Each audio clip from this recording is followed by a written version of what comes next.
राठी साहब कोई मामूली व्यक्ति नहीं थे।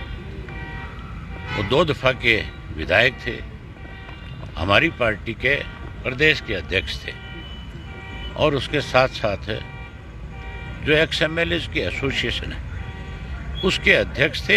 एक्स एमएलए ने भी मिलकर के चीफ मिनिस्टर को ये बात कही, बावजूद उसके उनको किसी प्रकार की कोई सुरक्षा मुहैया नहीं कराई गई और उन लोगों को सुरक्षा प्रदान करते रहे जो लोग लगातार इस थ्रेट में शामिल थे। आज हरियाणा प्रदेश में ऐसे लोगों के पास सुरक्षा है जिनके ऊपर संगीन अपराध के मामले दर्ज हैं, जो नशे के कारोबार में शामिल है, जो अपराधियों को पनाह देने में शामिल है। उन लोगों को तो सुरक्षा प्रदान कर रखी है और जिसको सुरक्षा की जरूरत है उसको सुरक्षा देने की बजाय मुख्यमंत्री ये बात शरेआम पब्लिकली ये बात कही कि मैं हरियाणा प्रदेश के आम व्यक्ति को, आम नागरिक को सुरक्षा प्रदान नहीं कर सकता। प्रदेश का मुख्यमंत्री अगर ये बात कहता है कि मैं सुरक्षा प्रदान नहीं कर सकता तो इसका मतलब जंगल का राज है। फिर तो कोई व्यक्ति सुरक्षित नहीं है। फिर तो मान के चलो इस किस्म के लोग कभी भी किसी के ऊपर घर में जाकर भी इस तरह की वारदात कर सकते हैं।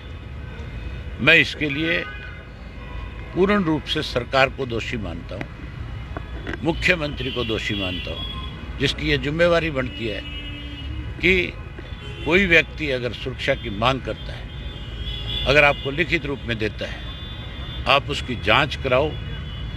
अगर उसको सुरक्षा की जरूरत नहीं है तो उसको लिख करके बताओ कि तुझे सुरक्षा की जरूरत नहीं है। अगर उसको सुरक्षा की जरूरत है तो उसको सुरक्षा मुहैया करानी चाहिए। मेरे अपने केस में जब मुझे थ्रेट आई थी, मेरे पीए ने जाकर के जब एफआईआर लॉन्च करा तो मुझे एक दफ़ा तो सुरक्षा दी गई, फिर विड्रा कर ली गई और उसके बाद फिर मुझे हाई कोर्ट जाना पड़ा। हाई कोर्ट से फिर सुरक्षा दी गई।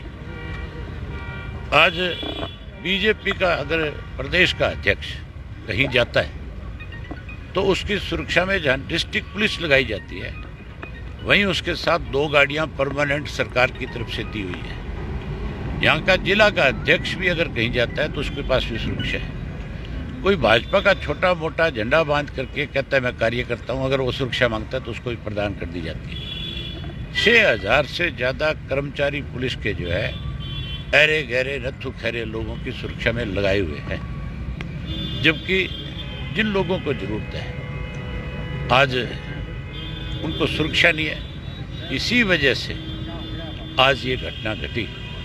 इसके लिए पूर्ण रूप से सरकार जिम्मेवार है। हम मांग करेंगे कि इसकी जांच सीबीआई से हो, इसकी निष्पक्ष जांच हो।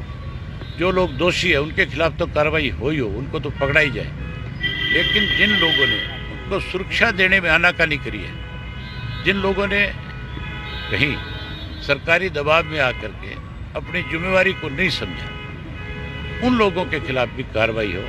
मुझे अभी जानकारी मिली है कि इस मामले को जीआरपी के हवाले करना चाहते हैं। ये कोई रेल का एक्सीडेंट थोड़ा ही है, ये बाकायदा तौर पे हमला हुआ है और हमला करके मारा गया है। ये डिस्ट्रिक्ट पुलिस की जिम्मेवारी है, ये बहादुरगढ़ पुलिस की जिम्मेवारी है। ये मामला इन्हीं के पास रहना चाहिए। किसी और एजेंसी को देख करके, रेलवे को देख करके अगर ये अपने आप को बचाने की कोशिश करते हैं तो हम आज तो आपके माध्यम से सरकार को आगाह करें। इंडियन नेशनल लोकदल मामले पार्टी जो है इस मामले में चुप बैठने वाली नहीं है। हम इसके ऊपर बहुत सख्त एक्शन लेंगे, सरकार को मजबूर कर देंगे कि सरकार जो है इस मामले की जांच सीबीआई को सौंपे। आज ही मैं कहता हूँ मुख्यमंत्री को ये कहना चाहिए, बयान देना चाहिए कि हम इसकी जांच सीबीआई से कराएंगे। अगर कोई आनाकानी करेगा तो फिर हम सख्त एक्शन। अन्य घायलों की हालत कैसी है सर? मैं अन्य घायलों से मिल नहीं पाया, यही है। बाकी लोग वो ठीक है, वो अभी खतरे से बाहर है। एक जो उनके साथ साथी था वो एक्सपायर हो गया और बाकी अब बिल्कुल ठीक है। किसी शूटर्स ने या किसी गैंग ने जिम्मेवारी ली है? कोई ये मैंने अभी रास्ते में पड़ा कि इसके पीछे भी ये कह करके सरकार जो है अपने आप को बचाना चाहती है कि ये लॉरेंस गैंग का काम है। लॉरेंस गैंग का मैं तब मान सकता था कि उसकी तरफ से कोई थ्रेट आई होती, कोई कभी फ़ोन आया होता, कोई फिरौती की मांग की होती। कभी भी इस तरह की कोई उनकी तरफ से डिमांड नहीं की गई। अगर सरकार कहती है कि लॉरेंस गैंग का काम है तो फिर सरकार ने सुरक्षा मुहैया क्यों नहीं कराई? फिर सरकार की जिम्मेवारी बनती थी कि नहीं बनती थी? फिर सुरक्षा देनी चाहिए थी।